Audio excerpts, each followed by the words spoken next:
What's going on, everybody? Welcome back for episode 25 of Hit the Books podcast. No Mackie this week. He's on vacation. Huff and I taking over. Lots of stuff to go over, starting with the MLB. We're starting to get a deal together. Looking forward to a good season. Opening day, beginning of April here. NFL talk, Calvin Ridley, big time better. The kind of guy I'm looking for, you know what I'm saying? More details on that coming up. What's happening, Huff? How you been, buddy? Pretty good. Not too much going on, as you said. We're without Mackie this week, but gonna have a good week in sports this past week. A lot happening with the NFL offseason, and obviously, as we know, we have the NHL going and the NFL or in the NBA. College basketball's in its prime time, getting ready to go into March Madness, and like you said, obviously the Major League Baseball agrees on the deal, so something happening all over the sports world this week. So definitely a good week. And as we look ahead in late March and early April, we have a lot going on with college basketball and baseball coming back. So I'm definitely excited for it. Heck yeah. All right, let's jump right in. I think this new MLB deal is kind of interesting.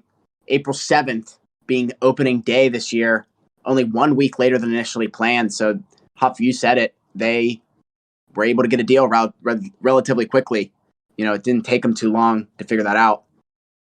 Yeah, I mean, they said they were pretty close, and I saw on Twitter from Jeff Passan, the ESPN baseball reporter, a tweet that he retweeted from someone saying a statement from Manfred saying like his honor was to be a friend with the players and be friendly with the players, and I guess he kind of went out of his way and kind of leaned a little bit. I didn't actually get to look into it too much of the agreement, but Jesse, I don't know. Do you know anything if they agreed on the expanded playoff? I know the designated hitter was agreed on. Yeah, designated hitter was agreed on. 2 more playoff teams, so upping from 10 to 12. That's really all I really read. It did go 10 to 12. Yeah, there was a couple other things that I didn't look into. Yeah, I'm definitely excited to get baseball back for sure. So, like you said, April 7th, might have to make it out to a couple games early on. I like going to the definitely opening day for sure. It's always fun when it first comes back. Baseball coming back is like, fucking winter's over. You are absolutely right. Yeah, I'm excited for baseball. Like I said, like last podcast, my first year playing fantasy baseball, I'm hyped for that. I've done like 15 mock drafts. I'm definitely excited. So I'm excited to hear about that. Some other notes on the MLB. A full 162-game season will be played. Other games will be extending the regular season by a few days off the back end. 9-inning doubleheaders rather than 7-inning variations seen in 2020 and 2021 due to the pandemic. So there'll be 9-inning doubleheaders again, or coming up here. Spring training starting up this weekend. Exhibition games starting late next week, starting on March 17th. So we're going to see some spring training baseball here quickly, and then right into opening day. yeah, we're what? How many weeks out? It's 3 weeks out. 4 weeks. Yeah, 4 weeks. 4 weeks out. Yep. No, we're getting there for sure. But yeah, as we wait on baseball, we still got, like I said, basketball and hockey in full swing right now. So we haven't been too hot on the hockey bets right now, so I expect better from us. So believe us, we get back on that. So I don't know, Jesse, you got anything else to say about? You want to get into some NHL talk? Yeah, let's talk about some NHL. A lot of, we haven't been doing too hot, buddy. Not loving it. Past couple nights have been rough, but like I said, and when we were texting about it, for every hot week we have, we're gonna have a week or two like this. So you just gotta stick with us. I have faith in us to get back from this, but yeah, definitely a lot of fire games in the NHL. Tonight was a big slate. A couple games I had the past week. I'm trying to think of a couple nice bets I had. Last night I had the Canucks, and obviously we had the Capitals. That wasn't a good one, so I did hit on the Canucks. So I've been all over the NBA, kind of like with this little cold streak we've had with the NHL. I've kind of jumped on the NBA, so we're coming down to the stretch with the NBA too. So if like we look at the standings right now, the Suns 53-13. 66 games into the season, so they play 82. We're getting down to the NBA playoffs. I love the NBA playoffs, so a lot going on. Obviously, the Suns with the best record in the NBA, as I just said, 53-13. The Grizzlies not far behind them at 45-22. And then the Warriors sitting right there, 45-22, or 44-22. So Eastern Conference a little bit tighter of a matchup right now as we see Miami with the first seed. 44-23. This Miami team, Bam Adebayo, Kyle Lowry, so Jimmy Butler, hero, sixth man of the year. It's kind of, I don't want to say what I expected to see of this Miami Heat team, but a lot of people, when they made it to the finals a couple years ago, they didn't think that they would be back in this kind of finals contention, and I thought they would. That team is built to win, and it still is, so I definitely think the Heat could be finals contenders, but not far behind the Heat are the Milwaukee Bucks, sitting at the second seed at 42-25. Then we got the new look Philadelphia 76ers with James Harden coming over in a trade from the Brooklyn Nets. So a lot going on in basketball lately. It's been fun to watch. So definitely a lot going on. I'm definitely excited for these NBA playoffs. So Jesse, I know you're not too into the NBA, but definitely playoffs. We gotta get you. We gotta get you on the NBA more. 100% agree. No, I'm liking the Eastern Conference. I like it's such a tight matchup. Suns kind of have the Western Conference by good hold right now. Yeah, with the absence of Chris Paul, that could come into play with how the Grizzlies are playing with John Morant. John Morant fucking on a tear right now. So who knows what's going to happen in the Western Conference. I definitely think the Grizzlies kind of are in the driver's seat right now with the situation they're in, but being 8.5 games back, 20 games to go or so. So they're going to have to go on a streak and hope the Suns kind of drop a couple. I had the Suns plus 4.5 last night in Miami, and Suns got the win. So it was a good game. 2-1 seeds. So Phoenix went on the road and got the win outright. They killed them, Miami. Yeah, they did. That was a great hit. I was in Miami last night. Yeah. Alrighty, let's jump into some NFL talk. Russell Wilson to Denver. Broncos giving up Drew Lock, Noah Fant, Shelby Harris, 2 first-round picks, 2 second-round picks, and a 5th-round pick. Seahawks giving up Russell Wilson and a 4th-round pick. Seattle clearly starting to rebuild here, Huff. What do you got? Me being, I'd say, a big Russell Wilson fan, him being obviously my favorite player in the NFL, and being a Seahawks fan past however many years of my life he's been with Seattle. So this was definitely big news for me to see whenever I got the headline and come across my phone. So I am excited for him, though. I think this is a good team for him to go to. I didn't think it was too realistic for him to leave Seattle. Obviously, I was kind of biased. I wanted him to come to the Steelers. I thought it was kind of an option after Rodgers landed in Green Bay. That was one less place for Russ to go because, obviously, I thought if Rodgers would have left Green Bay, obviously now we know he signed the big deal, but I thought if Rodgers would have left Green Bay, if Russ were to leave Seattle, I thought if Devontae Adams somehow were to stay in Green Bay, which obviously wasn't going to happen if Rodgers left, but it goes on and on now, so... all these teams that are struggling right now, especially Steelers with a whole quarterback with Big Ben just retiring. So definitely have a lot of things going forward. A rebuild year, 2, maybe 3 going forward. So definitely don't want us to go quarterback this year. I think there's a couple options of who I'd rather next year if everyone were to go in the draft. But yeah, definitely a big move. I'm definitely excited for Russell Wilson's future in Denver. But like I said, I'm looking into putting a little future on the Broncos, or I saw them plus 1,200 at one point yesterday or 2 days ago before it first happened, or right after it happened. It was like plus 1,700, and then it dropped right to 1,200. I wish I could have got it at 17, but I'm gonna do a little bet for it at 12. So I think, I don't know. He Peyton Manning went there and won a Super Bowl, so. Not saying Russ is Peyton Manning, but it's just Denver's like, I feel like quarterbacks just go to Denver and just win. But I mean, obviously the past couple of years that hasn't worked for them with the list of quarterbacks that they've had: Keenum, Bridgewater, Drew Lock. So I think it's different with Russ. This offense Javonte Williams, the running back from North Carolina, Jerry Jeudy, Portland Sutton. So I think this team in Denver is going to be nice, especially if they get Von Miller back. That's going to be big. Bradley Chubb on defense, Justin Simmons. They have a nice team. Patrick Surtain. Denver's going to be nice. So I definitely see value in them plus 1,200 to win the Super Bowl. I'm not going to lie. Yeah, I'm excited to watch Russ in Denver. Denver's always an interesting one to watch.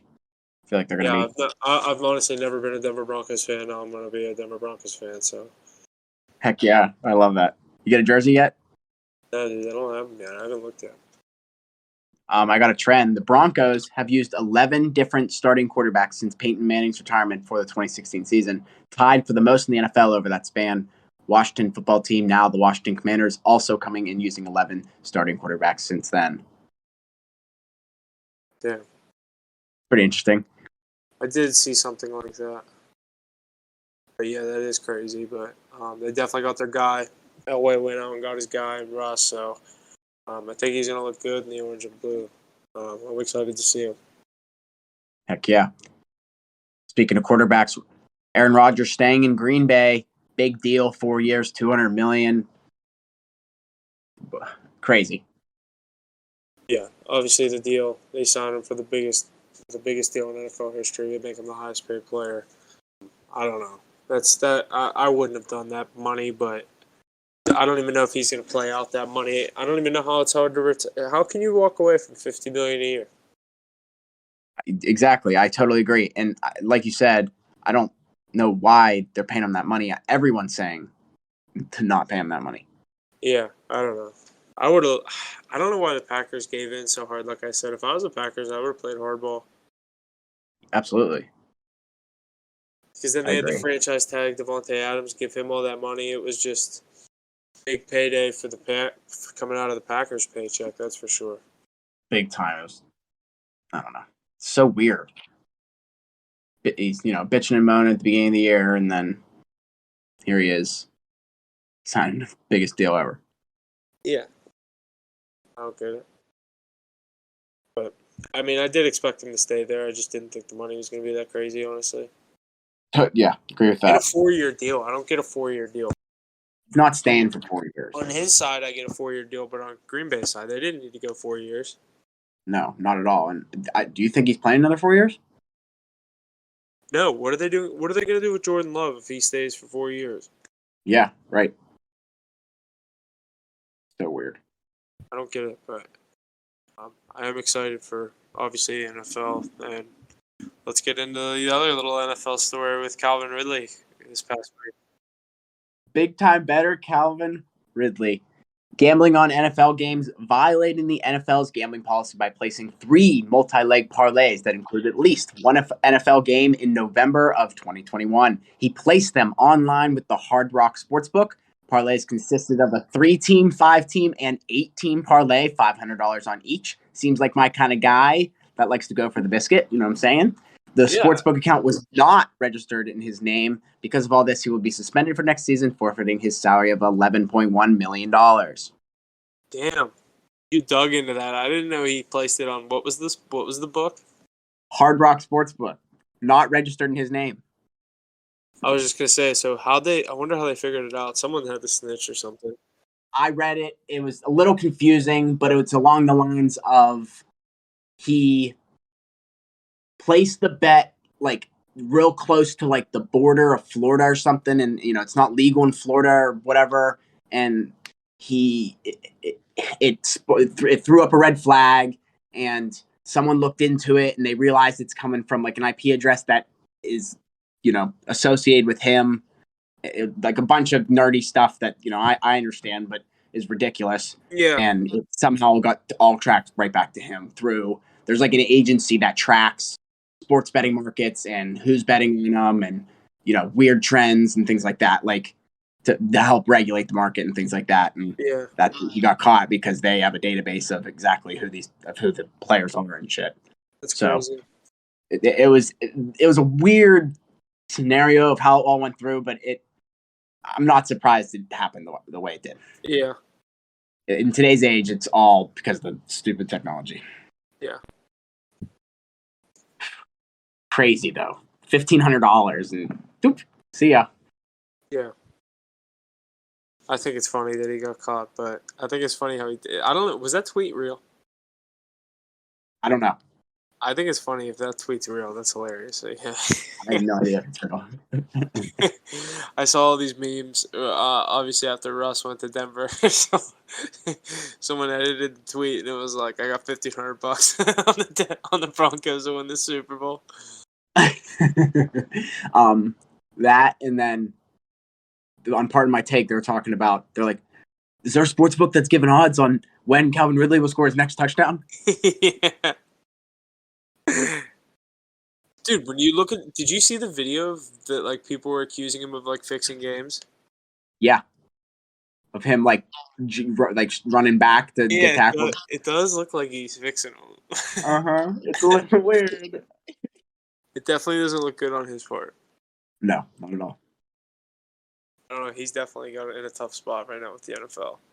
Weird spot. You don't hear about this too often, and when you do, it's a good story, for sure. Especially with how big, obviously, sports gambling is now with all these big companies, partnering with the NFL. You see all the commercials, everything you fucking watch. It's a FanDuel, DraftKings, MGM commercial. So yeah, it's getting legal in more states every week, month. You know what I'm saying? Yeah, it's crazy.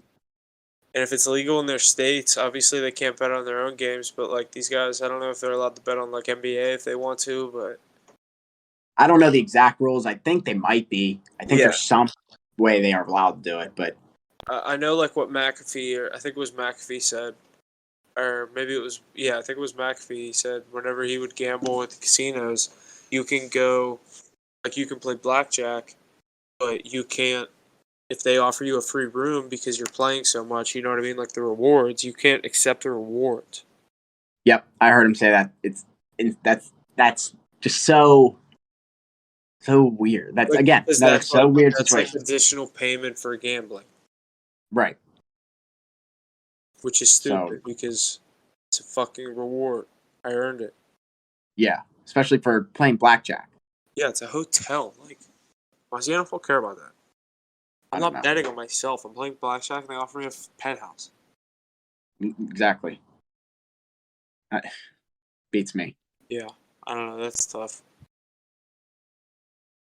Though that could change, but the NFL is going to play hardball on that all day. They absolutely are. It's only going to get harder. They have every right to. You're right. With how big sports gambling is, I mean, how are we going to sit here and put money on games if we know fucking players are fixing it because they're betting on themselves? Yeah. Right. That'll ruin it. Yeah, I won't do it. Especially, and the NFL needs to. Again, part of my take said the NFL needs to figure this out because, and not have anyone gamble, because if the NFL loses all the TV ratings from gamblers, that's a ton of the market. Dude, it's like 60% of the NFL market. It's something ridiculous, yeah. Like unreal numbers. It's more than half. I believe that. I guarantee it. They definitely got to figure this out. They're in a tough spot. I mean, they suspended him for the year. That's definitely a hefty suspension, but he deserved it. Yeah. I had him on my fucking fantasy team last year. He didn't play like half the year. Right. Took his mental health break or something, right? Yeah, he took like a break to bet on himself. Yeah, right. So interesting. And another big trade that we had in the NFL, adding on to this NFL offseason that we've had so far, adding on to the quarterbacks on the other side of the ball, the long-time pass rusher, the fearless Khalil Mack getting traded over from the Chicago Bears. He's going to be joining Joey Bosa in LA with the Chargers to boost this LA Chargers team. Obviously, I said we got Herbert on the offensive side of the ball with Eckler and Mike Williams if he stays, Keenan Allen. Then obviously the defensive side of the ball, Derwin James, Joey Bosa. His team with Khalil Mack is now looking very nice, looking to get in the playoffs. Obviously, last year the Raiders kicked the field goal when they could have tied and kicked the Steelers out, but the Raiders chose to kick the field goal. So Who knows? This Chargers team is going all in for this year. They're getting Khalil Mack, in my opinion. I like that. That's a good find. Yeah, Bears getting rid of him. Chargers, you're right. You're right. They're going all in. I like it. Good stuff. I think they're definitely sold on their guy being Herbert, but we'll see what he got this year. Is definitely going to be his year to see what he has. All right. Anything else to add, Huff? I don't got anything else. Hopefully in the future we can rebound on some bets. Doesn't look like we did too hot tonight, so looking forward this weekend. Tomorrow I definitely have a couple plays that I'm liking, so stay with us this weekend. Let's see where we can go. March Madness, everything ahead. We got baseball coming up, so I'll dabble in some spring training baseball. So I always like watching some spring training. So they're definitely gonna have to look into that. So that's all I got. See you guys next week. Thanks for listening. And Jesse, you got anything else before we sign him off?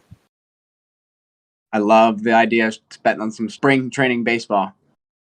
I think you and I did that like last year. And it was just such a hoot. I had a nice little college baseball bet the other night, like on the college opening day. That's sweet. Yeah, I forget. I think it was like I can't even remember. Oklahoma State, maybe Michigan. I forget. Too bad. That's sweet. Yeah, a lot of good stuff happening around the leagues. We're here to cover it. Stay tuned for the card tomorrow. Small slate in the NHL, but I think we got some good picks coming. Look forward to some college basketball picks coming up. Some spring training baseball, like Huff said, maybe. I think that'd be interesting. So hit the books, you know what I'm saying? Yeah, we're good to get back on. Tough week, but coming back. Coming back. Wait on us. For real. And that's going to do it for us here on this episode of Hit the Books podcast. Be sure to check us out on our various social media platforms. Instagram at hitthebooks.pod, Twitter at hitthebooks_pod, website at hitthebookspod.com for all the latest on Hit the Books. And be sure to always study hard. Gambling problem, call 1-800-GAMBLER.